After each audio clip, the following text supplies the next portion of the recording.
Bismillahirrahmanirrahim. Assalamualaikum warahmatullahi wabarakatuh. Saya Suci Ramdayani, NIM O1A117065 dari kelas B. Saya akan menjelaskan tentang metabolisme karbohidrat. Adapun pokok pembahasannya dapat dilihat pada slide berikut. Yang pertama, pengertian glikolisis. Glikolisis merupakan pemecahan glukosa. Glikolisis aerobik merupakan pembentukan ATP sebagai energi yang digunakan selama aktivitas fisik, di mana dalam proses glikolisis memecah glukosa menjadi dua asam pirufat. Glikolisis tergantung kepada yang pertama itu konsentrasi enzim glikolisis seperti heksokinase, fosfofruktokinase, dan pirufat kinase. Kedua, tingkat substrat fruktosa 1,6 difosfat. Yang ketiga yaitu oksigen. Selanjutnya itu pengertian gluconeogenesis merupakan proses biosintesis glikogen dari glukosa, di mana perubahan kimia secara enzimatik ini tidak berjalan spontan tetapi bertahap. Reaksi ini diawali dengan proses fosforilasi glukosa menjadi glukosa non-fosfat dengan bantuan enzim glukokinase. Selanjutnya glukosa non-fosfat diubah menjadi isomernya glukosa 1-fosfat di bawah pengaruh enzim fosfoglukomutase. Yang ketiga yaitu glikogenolisis, yaitu pemecahan glikogen menjadi glukosa. Glikogen yang ada di dalam sel dapat diubah menjadi glukosa. Proses perubahan ini dikenal sebagai proses glikogenolisis. Glikogenolisis tidak berjalan spontan tetapi melalui beberapa tahap. Tahap pertama adalah proses fosforilase glikogen oleh pengaruh enzim glikogen fosforilase sehingga dilepaskan glukosa 1-fosfat.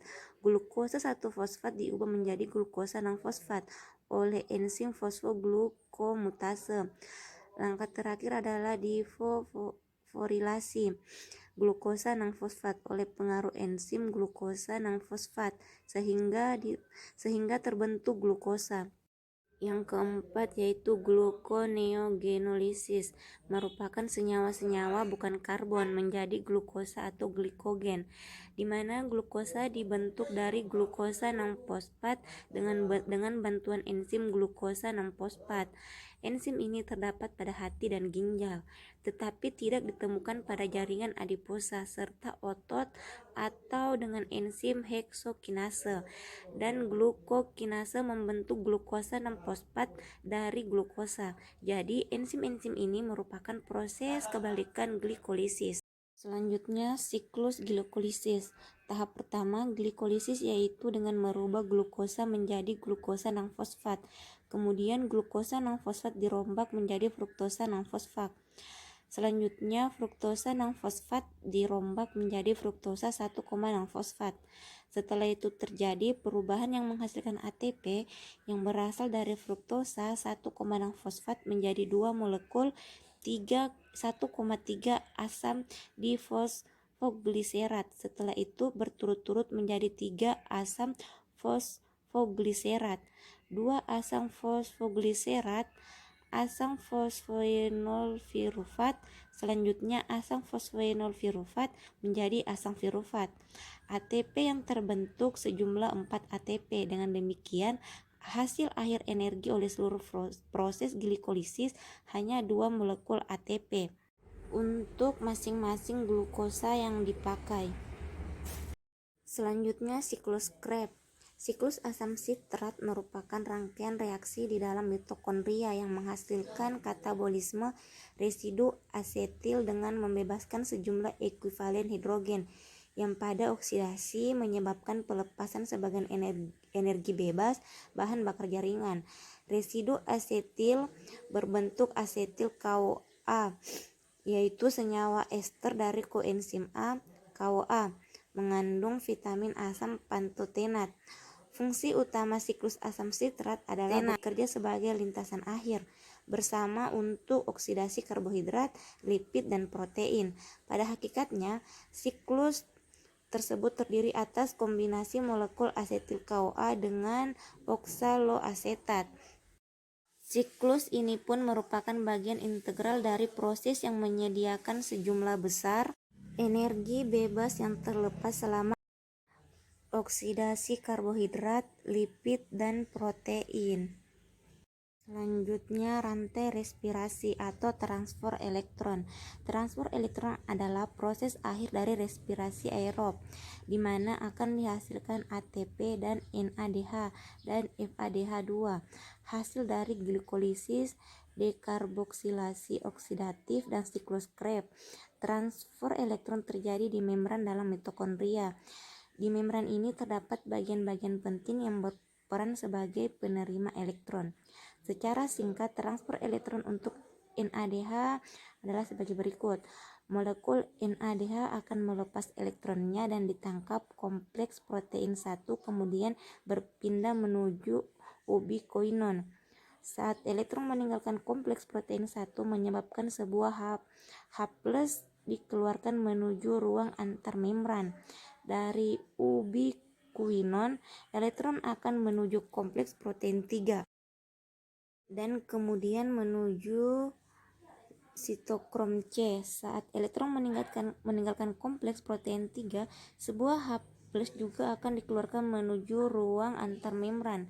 Dari sitokrom C, elektron akan menuju kompleks sitokrom 4 yang kemudian akan menuju penerimaan elektron terakhir, yaitu O2. Saat elektron meninggalkan kompleks protein 4, menyebabkan sebuah H+ juga dikeluarkan menuju ruang antarmembran. O2 setelah menerima elektron akan mengikat H+ dan membentuk H2O. 3 H+ yang telah dikeluarkan tadi akan masuk kembali melalui enzim ATP sintase yang berada di membran tersebut. Setiap H+ yang masuk melalui ATP sintase juga akan dihasilkan satu molekul ATP. Jadi total dari satu NADH akan dihasilkan 3 ATP. Dan proses transfer elektron untuk molekul FADH2 sebagai berikut. Molekul Fa2 akan melepas elektronnya dan ditangkap kompleks protein 2, kemudian berpindah menuju ubikoinon. Namun pada tahap ini tidak menyebabkan dikeluarkannya H+. Kemudian elektron akan meninggalkan ubikoinon dan menuju kompleks protein 3, sitokrom C, dan kompleks protein 4. Saat elektron melewati kompleks protein 3 dan 4, masing-masing menyebabkan dikeluarkannya molekul H+. Jadi hanya 2 H+ yang dikeluarkan sehingga nantinya masuk kembali melalui ATP sintase dan terbentuk 2 ATP. Dan di akhir elektron juga akan ditangkap oleh O2 menghasilkan H2O. Dari kedua proses di atas, NADH menghasilkan 3 molekul ATP, sedangkan FADH2 menghasilkan 2 molekul ATP. Jadi dalam transfer elektron dihasilkan kira-kira 34 ATP. Ditambah dari hasil glikolisis dan siklus Krebs, maka secara keseluruhan reaksi respirasi seluler menghasilkan total 38 ATP dari 1 molekul glukosa. Selanjutnya, proses glikolisis aerob. Respirasi aerob pada sel yang mendapat cukup oksigen, maka pirufat yang dihasilkan dari tahap glikolisis akan dicerna kembali dan diubah menjadi asetil CoA. Pirufat akan membuang satu atom karbonnya menjadi CO2 dan akan memberikan elektronnya pada NAD+ sehingga menjadi NADH. Kedua molekul asetil CoA akan memasuki tahap siklus Krebs dan akan menghasilkan 2 ATP lagi, 6 molekul NADH dan 2 FADH2 serta CO2. Energi NADH dan FADH2 akan digunakan pada transfer elektron. Energi ini dapat dipakai dengan cara dilepaskan elektron dan H+ dari NADH dan FADH2 secara bertahap.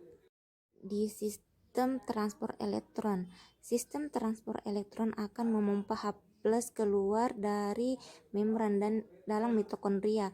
Konsentrasi H+ ini akan menyebabkan gradien proton, sehingga H+ akan masuk kembali ke membran dalam mitokondria melalui ATP sintase. Oksigen bertugas sebagai penerima elektron akhir, sehingga proses pembentukan ATP terus berlanjut. Oksigen yang bergabung dengan H+ akan membentuk air. NAD+ dan FAD akan digunakan kembali dalam sistem respirasi. Seperti yang telah dijelaskan sebelumnya, hal ini yang menjelaskan kenapa kita menghirup oksigen dan melepas karbon dioksida.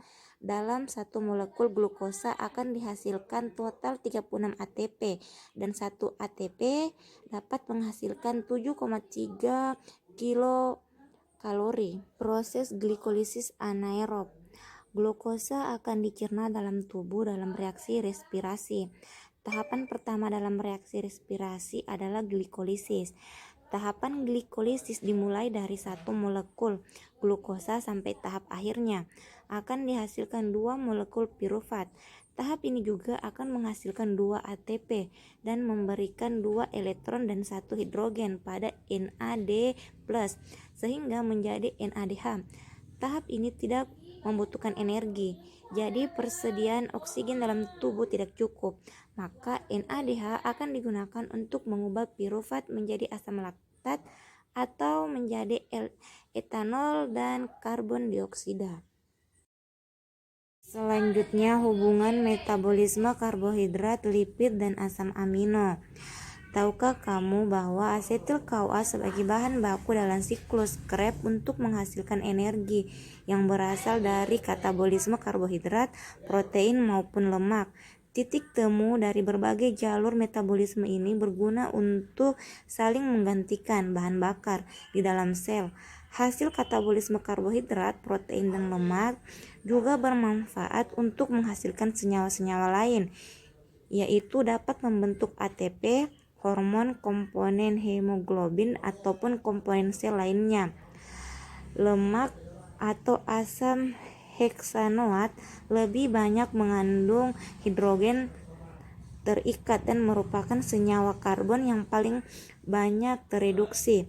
Sedangkan karbohidrat atau glukosa dan protein atau asam glutamat banyak mengandung oksigen dan lebih sedikit hidrogen terikat, adalah senyawa yang lebih teroksidasi. Senyawa karbon yang tereduksi lebih banyak menyimpan energi, dan apabila ada pembakaran sempurna akan membebaskan energi lebih banyak karena adanya pembebasan elektron yang lebih banyak. Jumlah elektron yang dibebaskan menunjukkan jumlah energi yang dihasilkan. Perlu kamu ketahui, pada jalur katabolisme yang berbeda, glukosa dan asam glutamat dapat menghasilkan jumlah ATP yang sama, yaitu 36 ATP. Sedangkan katabolisme asam heksanoat dengan jumlah karbon yang sama dengan glukosa atau 6 karbon menghasilkan 44 ATP, sehingga jumlah energi yang dihasilkan pada lemak lebih besar dibandingkan dengan yang dihasilkan pada karbohidrat dan protein. Sedangkan jumlah energi yang dihasilkan protein setara dengan jumlah yang dihasilkan karbohidrat dalam berat yang sama. Itulah hasil presentasi dari saya, kurang dan lebihnya mohon dimaafkan. Saya akhirin ucapan. Wassalamualaikum warahmatullahi wabarakatuh.